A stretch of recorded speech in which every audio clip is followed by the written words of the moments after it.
What's up guys, good evening. So for today's video, susubukan kong i-repair tong ating welding machine na MMA 300. So 3 beses ko lang ito nagamit. Hindi ako marunong masyadong mag-welding.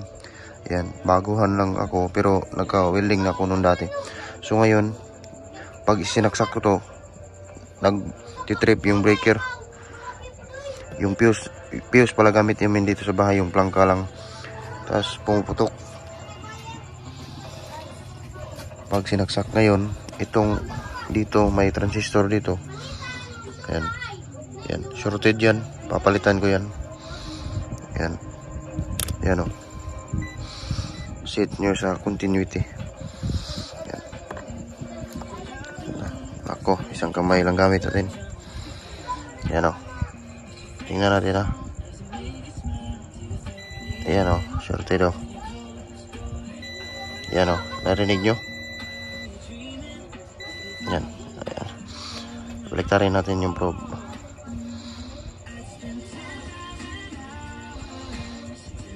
Ako, mahirap.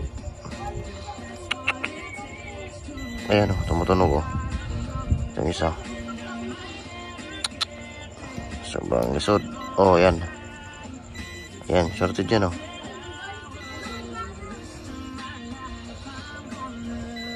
Ayan, shorted yan. Yan yung papalitan ko bukas yan. Kasi gabi na dito sa amin. Bukas ko na lang bibilhan ng pisa. Tapos babaklasin ko muna to dito.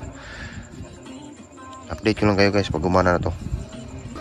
So dalawa pala yung shorted guys. Ayan, ito yung tinis ko kanina. Tapos ito, pag tanaw ko ito may IC pa. So tinis ko rin.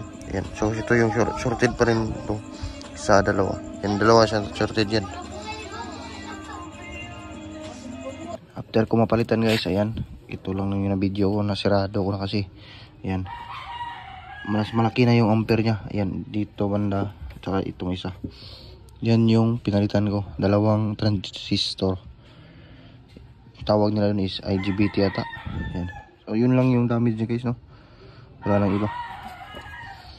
Sobrang okay na. Ayan. Alright. Thank you guys. Bye-bye and God bless. Ayan guys, after ko minalitan, hindi ko na videos dahil sobrang busy ng pagre-repair ko ng bike. Ayan, ito yung dalawa.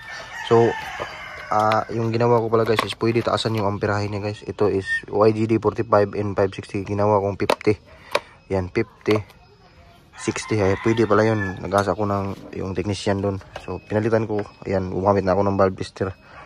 The moment abroad. Ayan mga boss. Titesting na ako mga boss ha. Ayan.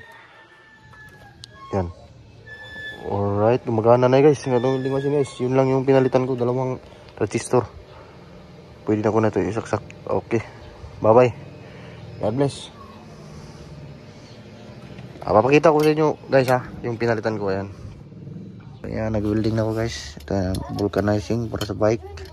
Pantapal. Ayan. Yung isa andun. Ayan. Ito yung bago. Ayan, tinesting ko yan eh. Alright, okay na yan guys. Hindi ko pwede video kasi yung lens baka masira yung phone na pong vlog ko. Yan. Thank you guys.